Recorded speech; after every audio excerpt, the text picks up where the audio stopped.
Hello students, today in this video we are going to learn emphatic sentences with do, does and did. आज के इस video में हम सीखेंगे किस प्रकार से हम सेंटेंसेस को emphatic बनाते हैं। emphatic माने होता है किसी भी सेंटेंस को जोरदार बनाना। जनरली हम वाक्यों को टेंस के वाक्यों को जब बोलते हैं तो जनरल भाषा में बोलते हैं, यानी सामान्य रूप से बोलते हैं वह खाना खाता है, वह रोज पढ़ता है, वह गाना गाता है। मगर ऐसे ही सिंपल सेंटेंसेस को हम जोरदार तरीके से एम्फेटिक तरीके से कैसे बोल सकते हैं वो इस वीडियो में हम सीखेंगे। जैसे वह बाजार जाता है, ये सामान्य वाक्य है जो हम बोलते हैं प्रेजेंट टेंस में, पर वह बाजार जाता तो है, वह खाना खाता तो है। या फिर इसको दूसरी भाषा में बोलें तो अवश्य या जरूर जब कोई काम करता है व्यक्ति तो वो इसको एम्फेटिकली बोलता है, यानी जोरदार तरीके से बोलता है वह खाना खाता तो है, या वह अवश्य खाना खाता है, वह जरूर खाना खाता है। तो इस तरीके से जब हम सेंटेंस को एम्फेटिक बनाते हैं, ये एग्जाम में आता है। कोई भी सिंपल सेंटेंस आया है आपके लिए प्रेजेंट टेंस या पास्ट टेंस का, उसको एम्फेटिक बनाना किस प्रकार से एम्फेटिक बनाते हैं तो ये एग्जाम में आता है। चलिए हम सीखते हैं। तो एम्फेटिक के लिए पहचान होती है तो, यानी कि ऐसे वाक्यों में सामान्यतः ये शब्द आ जाता है तो, यानी कि वह बाजार जाता तो है, वह ट्यूशन पढ़ने जाता तो है, वह खाना खाता तो है। तो शब्द जो है वो आ जाता है। एम्फेटिक एडजेक्टिव होता है और इसका मतलब है कि हम सेंटेंसेस को जोरदार तरीके से कहना सीखते हैं। इसमें कुछ बातें आपको जो जाननी है वो है कि सेंटेंस को एम्फेटिक बनाने के लिए मेन वर्ब के पहले हम डू, डज, डिड का प्रयोग जरूरत के हिसाब से करते हैं। यानी कि किसी भी सेंटेंस में उसके टेंस के अकॉर्डिंग उसमें मेन वर्ब के पहले डू लगेगा, डज लगेगा या डिड लगेगा, और डू, डज या डिड लगाने से वो सेंटेंस एम्फेटिक बन जाता है। और ज़रूरत के मुताबिक इसलिए कह रहे हैं कि जिस टेंस का वाक्य है उस टेंस के अकॉर्डिंग उसमें डू, डज, डिड का प्रयोग होता है। इसमें केवल साधारण वाक्य होंगे, इसमें नेगेटिव या इंट्रोगेटिव वाक्य नहीं होंगे। दूसरा, एम्फेटिक सेंटेंस में प्रयुक्त डू, डज, डिड का अर्थ अवश्य, जरूर होता है। यानी एक तो हमने बताया कि इसके वाक्य में तो आता है, तो नहीं आता है तो फिर इसमें अवश्य या जरूर ये भी उस वाक्य का अर्थ हो सकता है। तो दो तरह के वाक्य हमको पढ़ना है, एक तो एम्फेटिक और दूसरे हैं नॉन एम्फेटिक। ठीक है, तो एम्फेटिक मैंने बताया जैसा कि मेन वर्ब के पहले डू, डज, डिड का प्रयोग करना एम्फेटिक कहलाता है, यानी किसी सेंटेंस को जोरदार तरीके से कहना एम्फेटिक कहलाता है जब हम उसमें डू, डज, डिड का प्रयोग कर देते हैं।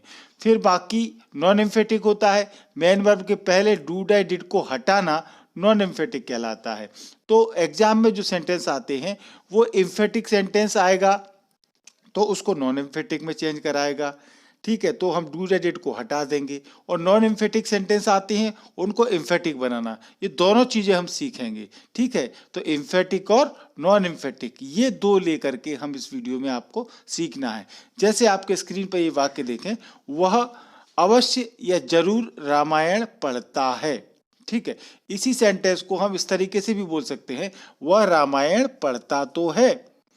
यानी कि नॉन एम्फेटिक सेंटेंस होगा तो वो कैसा होगा, वह रामायण पढ़ता है, वह रामायण पढ़ता है, ये नॉन एम्फेटिक है। जब इसको एम्फेटिक बनाएंगे तो वो बाकी इस तरीके से रहता है, अवश्य या जरूर इनमें से कोई एक शब्द हो सकता है, वह अवश्य रामायण पढ़ता है, वह जरूर रामायण पढ़ता है, या फिर इस तरीके से वह रामायण पढ़ता तो है, यानी तो शब्द आ जाता है। तो ये जब एम्फेटिक सेंटेंस आते हैं, हिंदी सेंटेंस रहता है, तो इंग्लिश जब करेंगे इसको तो इस तरीके से करेंगे, हम डू, डज, डिड का प्रयोग मेन वर्ब के पहले कर देंगे। यानी he does read the Ramayana, तो हमने रीड के पहले डज लगा दिया, ये एम्फेटिक बनाना हुआ। ये सेंटेंस देखें, तुम मुझे अवश्य प्यार करते हो, तुम मुझे जरूर प्यार करते हो, या फिर इस सेंटेंस को बोले, तुम मुझे प्यार करते तो हो। यानी जब इस तरीके से हम सेंटेंस को बोलते हैं कि तुम मुझे प्यार करते तो हो, इसका मतलब है कि जो प्यार करने वाली बात है उसको एम्फेटिक किया जा रहा है, उस पर जोरदार तरीके से उस बात को कहा जा रहा है। और जनरली हम ऐसे वाक्य अपने सामान्य बोलचाल में प्रयोग करते हैं। यू डू लव मी, वैसे तो हम बोलते हैं नॉन एम्फेटिक होगा तो यू लव मी, तुम मुझे प्यार करते हो, पर तुम मुझे प्यार करते तो हो या तुम मुझे अवश्य प्यार करते हो। जब एम्फेटिक हो जाएगा ये सेंटेंस, ठीक है, तो फिर हम इसमें डू डज का प्रयोग मेन वर्ब के पहले कर देते हैं। अब यहाँ यू के अकॉर्डिंग नंबर पर्सन के हिसाब से डू आया है और ही के अकॉर्डिंग डज आया है।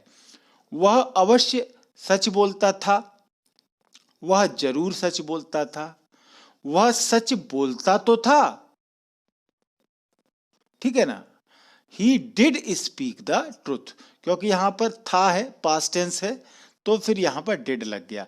इसीलिए अकॉर्डिंगली हम देखते हैं किस टेंस के अकॉर्डिंग वाक्य है। प्रेजेंट है तो हम डू डज का प्रयोग करते हैं, पास्ट है तो डिड का प्रयोग करते हैं। पर ध्यान रखें, डू डज और डिड के बाद फर्स्ट फॉर्म ही आएगी और उसमें कोई एस नहीं रहेगा, केवल फर्स्ट और फर्स्ट फॉर्म ही रहेगी, ठीक है। और ये डू डज डिड का प्रयोग मेन वर्ब के पहले करते हैं। ये एम्फेटिक बनाना आपको आना चाहिए। वह मुझे अवश्य पत्र लिखती थी, वह मुझे जरूर पत्र लिखती थी, वह मुझे पत्र लिखती तो थी, ठीक है ना, पास्ट टेंस है। तो she did write to me a letter, did लगा दिया।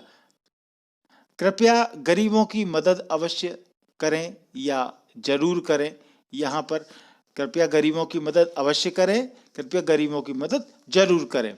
तो ये इम्परेटिव सेंटेंस कहलाते हैं, ठीक है। तो इम्परेटिव सेंटेंस जो रहेंगे वो मेन वर्ब की फर्स्ट फॉर्म से शुरू होते हैं या फिर उनके पहले प्लीज लगा होता है, प्लीज या काइंडली लगा होता है, या फिर मेन वर्ब की फर्स्ट फॉर्म से शुरू होते हैं। इसमें जो सब्जेक्ट है इसको यू सब्जेक्ट हाइड रहता है, छिपा हुआ रहता है, इसलिए हमेशा हम इसमें डू का ही प्रयोग करेंगे, इसमें हम डज या डिड का प्रयोग नहीं करेंगे, ध्यान रखना है। तो कृपया गरीबों की मदद जरूर करें, please do help the poor. तो यहाँ पर जब हम डू लगाएंगे तो प्लीज या काइंडली के बाद लगाते हैं, पर मेन वर्ब की फर्स्ट फॉर्म के पहले ही लगेगा। मैं आता तो हूं, आई डू कम, मैं आता हूं, आई कम, और मैं आता तो हूं, एम्फेटिक बना दिया तो आई डू कम, ठीक है। हम वहां जाते तो हैं, we do go there, do लगा दिया, एम्फेटिक बना दिया। हम वहां जाते हैं तो वी गो देयर, पर एम्फेटिक बनाया तो आ गया, हम वहां जाते तो हैं। इसका मतलब ये भी है कि हम वहां जरूर जाते हैं, तो बात एक ही है। तो वी डू गो देयर, हमने डू का प्रयोग किया है और ये सब्जेक्ट के अकॉर्डिंग डू का प्रयोग हुआ है। वह सारा काम करती तो है, she does do all the work. अब यहां करना के लिए डू है तो फर्स्ट फॉर्म है यहां पर, और डज लगा है सब्जेक्ट के अकॉर्डिंग। हम वहां जाते तो थे आ गया तो डिड लग गया, we did go there. Do does did के बाद आपको फर्स्ट फॉर्म का ही प्रयोग करना है, ध्यान रखें, कोई एस का प्रयोग नहीं करना है। मैं उसकी मदद करता तो था, आई डिड हेल्प हिम। तुम शराब पीते तो थे, यू डिड ड्रिंक वाइन, सभी पास्ट टेंस के हैं ये। वह अंग्रेजी जानता तो है, तो फिर ये प्रेजेंट टेंस का है और ही के अकॉर्डिंग डज लग गया, ही डज नो इंग्लिश, वह अंग्रेजी जानता तो है। तो ये आपने देखा। और देखें वाक्य, वह मुझसे मिला तो था, ही डिड सी मी। मैंने उसे लिखा तो था, I did write to him. मैंने परीक्षा दी तो थी, तो शब्द आ जाता है, I did take the examination. वह क्रिकेट खेलता तो है, ही डज प्ले क्रिकेट, ठीक है। तो प्रेजेंट टेंस है, सिंपल प्रेजेंट टेंस, आपको डू डज का प्रयोग करना है। पास्ट टेंस है, आपको डिड का प्रयोग करना है। और ये डू डज डिड का प्रयोग मेन वर्ब की फर्स्ट फॉर्म के पहले होगा। यदि इंपरेटिव सेंटेंस है तो शुरुआत में डू लगेगा, और प्लीज और काइंडली है तो उसके बाद डू लगेगा। ये बातें कुछ आपको ध्यान रखनी है और आप एम्फेटिक बनाना सीख गए हैं। चलिए अब हम डायरेक्ट सेंटेंस को एग्जाम में जो आते हैं वो आप देखें। ये तो हमने कुछ ट्रांसलेशन के रूप में आपको बताए सेंटेंस हिंदी के रूप में। नॉन एम्फेटिक से एम्फेटिक बनाने के नियम पढ़ेंगे अब हम, कि नॉन एम्फेटिक सेंटेंस जो होता है जनरली जो आप टेंस में पढ़ते हैं उसको एम्फेटिक बनाना, यानी उसमें डू डज डिड का प्रयोग करना। अभी हम रूल फर्स्ट के रूप में पहले सिंपल प्रेजेंट टेंस के वाक्य देखेंगे। तो सिंपल प्रेजेंट टेंस में हमने ब्रैकेट में लिख दिया है, आपको डू और डज का ही प्रयोग करना है। डिड का प्रयोग हम सिंपल पास्ट टेंस में करेंगे। तो यहां पर ये याद रखें कि डू डज डिड आएगा, उसके बाद में मेन वर्ब की फर्स्ट फॉर्म आएगी, यानी फर्स्ट फॉर्म के पहले डू या डज का प्रयोग होगा। ठीक है, सब्जेक्ट यदि सिंगुलर है तो डज लगेगा, सब्जेक्ट यदि प्लूरल है तो डू लगेगा। अब ये सेंटेंस देखें, आई राइट ए लेटर। अब आपको दिख रहा है कि ये फर्स्ट फॉर्म है, ये प्रेजेंट टेंस है। सिंपल प्रेजेंट टेंस में सब्जेक्ट के बाद फर्स्ट फॉर्म आती है, पता है आपको। अब इसको एम्फेटिक बनाया तो I do write a letter, do लगा दिया। डू क्यों लगा है? क्योंकि आई प्लूरल मानते हैं। वी राइट ए लेटर, तो वी के अकॉर्डिंगली हमने डू लगा दिया, फिर we do write a letter. You write a letter, you do write a letter. Tanmay and Tanya write letters, दो हैं सब्जेक्ट, तो फिर यहां पर प्लूरल वर्ब है, तो Tanmay and Tanya do write letters. ठीक है, तो जब प्लूरल सब्जेक्ट होगा तो हम इस तरीके से वहां पर उसके बाद डू का प्रयोग करेंगे। अब यदि सिंगुलर है सब्जेक्ट तो हम डज का प्रयोग करेंगे। ही राइट्स ए लेटर, तो राइट्स में एस लगा है, he does write a letter. ध्यान रखना, डज के बाद में हम ऐसे ही हटा देंगे, फर्स्ट फॉर्म आएगी। इट रेन्स, वर्षा होती है। इट डज रेन, वर्षा होती तो है। दे राइट लेटर्स, तो दे है प्लूरल है, राइट लगा हुआ है, डू लगाएंगे। ये सभी सिंपल प्रेजेंट टेंस के वाक्य हैं। They do write letters. The boy writes a letter. ठीक है, तो the boy does write a letter. The girls write letters, plural आ गया गर्ल्स, तो फिर राइट लगा हुआ है, तो हम यहाँ पर डू का प्रयोग करेंगे। The girls do write letters. इस प्रकार से सिंपल प्रेजेंट टेंस के वाक्यों को हम करेंगे। अब देखें आप सिंपल पास्ट टेंस के वाक्य। आपको पता है सिंपल पास्ट टेंस के जो साधारण वाक्य रहते हैं, इम्फेटिक जो हम बनाते हैं वो केवल साधारण वाक्यों में ही बनाते हैं। तो सेकंड फॉर्म आएगी सिंपल पास्ट टेंस में, ये आपको पता है। ही रोट ए लेटर, तो सब्जेक्ट के बाद सेकंड फॉर्म आती है। इसका जब इम्फेटिक बनाएंगे तो हम क्या लगाएंगे? डिड और फर्स्ट फॉर्म, इस तरीके से हम करेंगे। ये आपको हमने ब्रैकेट में दे दिया है फार्मूला। तो ही डिड, और डिड लगाने पर रोट का फर्स्ट फॉर्म कर देंगे write a letter. He did write a letter, और एम्फेटिक बन जाएगा। I loved her very much, तो आई डिड लव, ठीक है ना, डिड लग जाएगा, लव्ड सेकंड फॉर्म का फर्स्ट फॉर्म हो जाएगा love. She told a lie, she did tell a lie. They wanted to go, they did want to go. यानी आपने यहां देखा, जब सिंपल पास्ट टेंस होगा तो हम डिड का प्रयोग करेंगे और सेकंड फॉर्म को फर्स्ट फॉर्म में बदल देंगे। अब तीसरा रूल जो सेंटेंस आते हैं वो इस तरीके के सेंटेंस होते हैं, वो आप ध्यान से देखें। यहां पर इनका फार्मूला इस तरीके का रहता है कि सब्जेक्ट रहेगा, फिर हैज हैव हैड का प्रयोग होगा और कॉम्प्लीमेंट आएगा। फिर दूसरा, जब इसको हम बनाएंगे नॉन एम्फेटिक को एम्फेटिक बनाएंगे तो हम यहां पर डू डज या डिड का प्रयोग करेंगे। ठीक है, फिर उसके बाद हैव का प्रयोग करेंगे। ध्यान रखें, इस चीज को अच्छे से समझ लें कि सब्जेक्ट में जो स्ट्रक्चर रहेगा हैज हैव हैड आएगा, फिर उसको जब हम एम्फेटिक बनाएंगे तो डू डज या डिड उसके अकॉर्डिंग करेंगे हम, टेंस के अकॉर्डिंग। फिर हैव का ही प्रयोग करेंगे, यानी डू डज डिड के बाद आपको हैव का प्रयोग करना है, हैज या हैड का प्रयोग नहीं करना है। तो डू डज डिड के बाद हैव का प्रयोग होता है, ना कि हैज या हैड का। ध्यान रखें, क्योंकि हम ऐसे सेंटेंस को जब एम्फेटिक बनाएंगे तो डू डज डिड तो लगाएंगे, परंतु डू डज डिड के बाद आपको हैव का ही प्रयोग करना है, हैड या हैज का प्रयोग नहीं करना है। ये सेंटेंस देखें आप, ही हैज ए कार। इस तरह के स्ट्रक्चर के वाक्य होंगे कि उसके पास कार है, तो he has a car, he does have a car. यानी आप ही के अकॉर्डिंग डज लग गया, पर डज के बाद हैव का प्रयोग करेंगे। ठीक है, डू डज डिड के बाद हैव का प्रयोग करना है। ये जब पजेसिव वाले सेंटेंस रहेंगे। I have a TV set, मेरे पास टीवी सेट है, तो फिर आई के अकॉर्डिंग डू लगा और फिर do, I do have a TV set. ऐसे ये स्ट्रक्चर वाले वाक्य आपको करना है। दे हैव टॉयज, तो दे हैव, ठीक है, दे के अकॉर्डिंग हैव लगा है, पर जब हम डू लगाएंगे तो do have toys. She has an ear ring, she does have an ear ring. ठीक है, यहां तो हैज है, पर हैज का जब हमने एम्फेटिक बनाया तो डज लगाया शी के अकॉर्डिंग, पर यहां पर फिर हैज नहीं आएगा, यहां पर हैव होगा। ध्यान रखना है आपको, डू डज डिड के बाद हैव का ही प्रयोग करना है। You had an ink pot, अब यहाँ पास्ट टेंस हो गया, हैड लग गया तो डिड लगाएंगे, ठीक है ना। हैज हैव होगा तो हम डज लगाएंगे सब्जेक्ट के अकॉर्डिंग, पर यदि हैड है तो डिड लगाएंगे और फिर उसके बाद हैव ही लगाना है, ये याद रखें आप। He had a mobile set, he did have a mobile set, क्योंकि ये पास्ट टेंस के हैड लगा हुआ है तो हम डिड का प्रयोग करेंगे और डिड के बाद हैव लगाएंगे। अब चौथे जो वाक्य होते हैं इंपरेटिव सेंटेंस वाले, इंपरेटिव सेंटेंस यानी आज्ञाकारी वाक्य जिनमें की शुरुआत होती है मेन वर्ब के फर्स्ट फॉर्म से, तो उनको जब इंफेटिक करेंगे तो हम उसके आगे डू लगाएंगे, ये याद रखना है। डज या डिड का प्रयोग नहीं करेंगे, ध्यान रखें इंपरेटिव सेंटेंस के जब भी करेंगे, क्योंकि इसमें यू अंडरस्टूड रहता है तो यू के अकॉर्डिंग यहाँ डू का ही प्रयोग करता है। और इंपरेटिव सेंटेंस इस तरीके से रहते हैं, कम हेयर यहाँ आओ, गो देयर वहाँ जाओ, ठीक है, बाय ए कार, कार खरीदो, सेल अ कार, कार बेचो, bring a glass of water, पानी का ग्लास लाओ, ये सभी मेन वर्ब की फर्स्ट फॉर्म से शुरू होते हैं।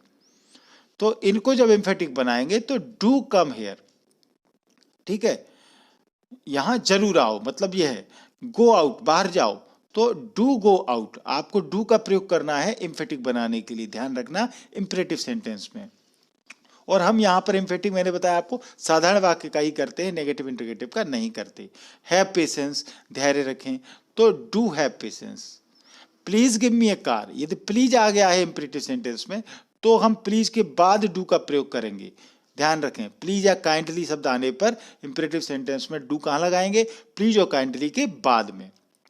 Have a rest now, do have a rest now, ठीक है, इस तरीके से आपको इंपरेटिव सेंटेंस की करना है।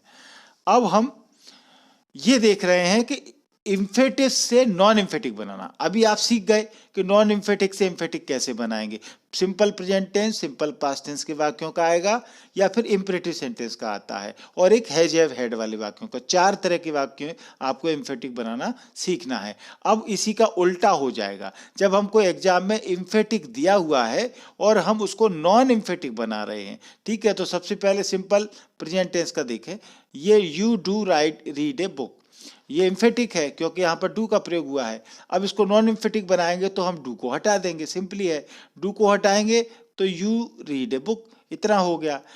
ही डज नो मी, अब यहाँ पर ये इम्फेटिक है, डज लगा हुआ है, वह मुझे जानता तो है। इसको जब हम करेंगे नॉन इम्फेटिक तो यहाँ पर डज हटाने से एस लगाएंगे, ठीक है ना, ये याद रखें। जब हम इसको इम्फेटिक से नॉन इम्फेटिक करेंगे तो डज हटाएंगे तो एस आई एस लगा देंगे, क्योंकि यही हमने हटाया था। आई डू ड्रिंक मिल्क, तो जब डू हटेगा तो कोई एस आई एस नहीं लगेगा, प्लूरल सब्जेक्ट रहेगा। They do go to school, तो डू हट जाएगा, they go to school. Tanmay does love me, तो डज लगा है तो लव में एस लग जाएगा, तन्मय लव्स मी, ठीक है। ये हम उल्टा कर रहे हैं, यानी इम्फेटिक सेंटेंस को नॉन इम्फेटिक बना रहे हैं।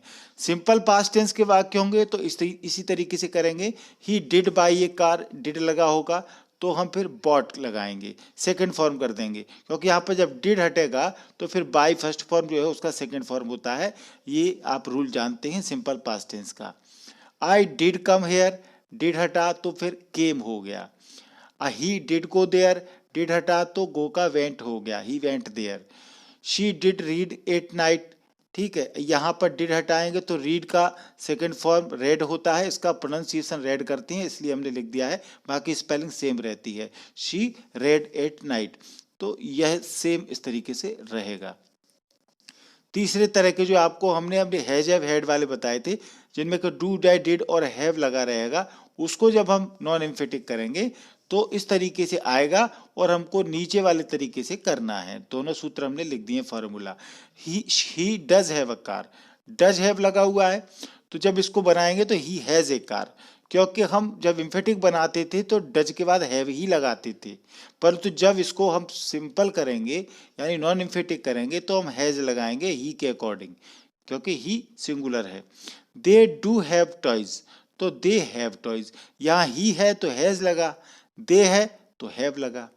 She did have an instrument box, अब यहाँ पर देखिए डिड दिया हुआ है, हैव जब दिया हुआ है क्योंकि डू डिड के बाद हैव ही आता है, पर जब डिड दिया है इसको जब हम नॉन एम्फेटिक करेंगे तो हैड लगाएंगे, ठीक है ना, ये याद रखें पास्ट टेंस वालों को। यू डू हैव नोटबुक, तो डू दिया है तो यू हैव ए नोटबुक। ये सेंटेंस आप अच्छे से देखें, समझ लें, लिख लें, कॉपी डाउन कर लें, कोई दिक्कत नहीं है। इम्परेटिव सेंटेंस रहेंगे तो जो हम शुरुआत में डू लगाते थे उस डू को हटा देंगे। डू सिंग इट अगेन, ठीक है, तो यहाँ पर डू लगा हुआ है, इस डू को हटाएंगे, क्या रह जाएगा नॉन एम्फेटिक में, sing it again. Do come in, do हटा दिया, come in. Do post the letter, do हटा दिया, post the letter. Do have faith in God, do हटा दिया, हैव फेथ इन गॉड। तो इस तरह के जब एम्फेटिक होंगे इम्परेटिव वाले तो उनको नॉन एम्फेटिक में डू को हटा देंगे। प्लीज के बाद यदि डू दिया है तो वहां डू हटा देंगे, तो प्लीज डू हेल्प मी है तो प्लीज हेल्प मी रह जाएगा, ये डू हट जाएगा। Please do have a cup of T, तो हम इस डू को हटाएंगे, क्या रह जाएगा, please have a cup of T. Do get out, get out.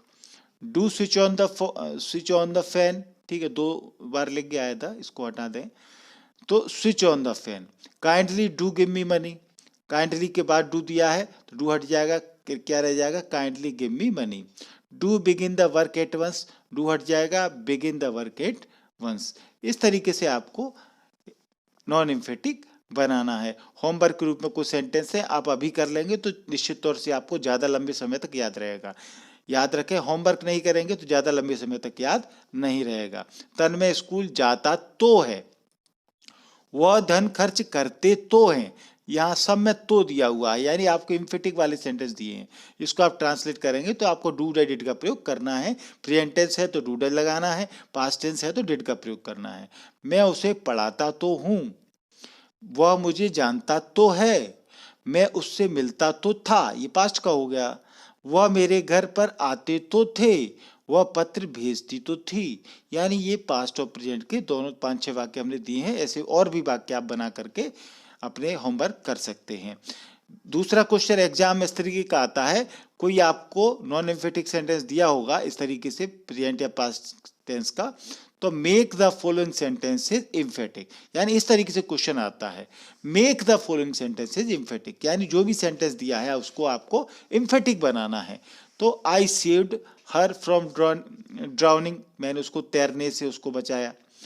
Compose carefully, imperative sentence है। हैव अ बोतल ऑफ विस्की, ठीक है। They tried to win the match, please give me some money, I knew the fact, he makes a noise, show me your notebook. ये आपको देखना है कि ये सिंपल वाले हैं, इम्परेटिव सेंटेंस हैं, या हैज हैव का प्रयोग हुआ है, उसके अकॉर्डिंग आपको जो मैंने सिखाया है आपको एम्फेटिक बनाना है। I have love and sympathy for you, he ran fast, he offered me a job, she had a piece of chain, have mercy on her, ये imperative sentence है। we have done our duty, have का प्रयोग हुआ है। he tried hard, it cost 100 rupees, he speaks English well, they live in Gwalior, we believe her। तो इनमें आपको emphatic बनाना है। ये होमवर्क के सेंटेंस है, अभी आप करेंगे तो सीख जाएंगे। अगला है कि हम नॉन एम्फेटिक सेंटेंस को एम्फेटिक को नॉन एम्फेटिक बनाना है, ठीक है। तो ये एम्फेटिक दिए हुए हैं, तो make the following sentences non emphatic, यानी इन सेंटेंसेस को नॉन एम्फेटिक करना है, यानी आपको डू डिड का जो भी प्रयोग हुआ है उसको हटाना है। तो we do elect him our leader, he did offer me a chair, I did make him weep, do feed the poor, please do enter by this door, please do sit down, kindly do post the letter। यहाँ kindly आ गया तो आपको बीच वाला do हटाना है। he does teach her, he does have courage। सभी तरह के वाक्य जो हमने सिखाए हैं वो हमने होमवर्क के रूप में दिए हैं। the sun goes rise in the east, the hen did lay eggs, they do have enemies, he does have an apple, he did have a chance, 2 बार आ गया, ये काट दें एक बार। he did have a golden chain, Ram did help Sugriv, ठीक है। you do love your country, your buffalo does give milk, the cow does eat grass। ये सभी sentence हैं जिनमें कि डू डिड का प्रयोग एम्फेटिक के रूप में आया है। इनको आपको हटा करके आपको सेंटेंस को नॉन एम्फेटिक बनाना है। ये होमवर्क आप कर लेंगे तो निश्चित तौर से इस स्ट्रक्चर को आप सीख जाएंगे। वीडियो आपको अच्छा लगा हो, थैंक यू पूरा वीडियो देखने के लिए। दोस्तों को लाइक और शेयर जरूर करें और सब्सक्राइब नहीं किया है एमपी इंग्लिश क्लासेस को तो अभी सब्सक्राइब कर लें। सब्सक्राइब करना बहुत सरल है, आपके मोबाइल में देखिए लाल कलर से सब्सक्राइब लिखा हुआ दिख रहा होगा, इसको आप टच करेंगे तो ये व्हाइट कलर में बदल जाएगा। फिर आपको जो बगल में बेल आइकॉन दी होगी घंटी, इसको आप टच करेंगे तो 3 ऑप्शन आएंगे। सबसे ऊपर ऑल का ऑप्शन है, इसको आप दबाएंगे तो मेरे मोबाइल मैं वीडियो बनाते ही वो तुरंत आपके पास नोटिफिकेशन के रूप में पहुंच जाएगा, आपको इंतजार करने की जरूरत नहीं है। और भी इस तरह की वीडियो आपको चाहिए तो हमने प्लेलिस्ट बना रखी है अपने एमपी इंग्लिश क्लासेस के चैनल पर। आप प्लेलिस्ट में जाएंगे तो आप ग्रामर के, text related, writing skill related सारी वीडियो आपको इस प्लेलिस्ट में मिल जाएंगे। पूरा वीडियो देखने के लिए थैंक यू, धन्यवाद।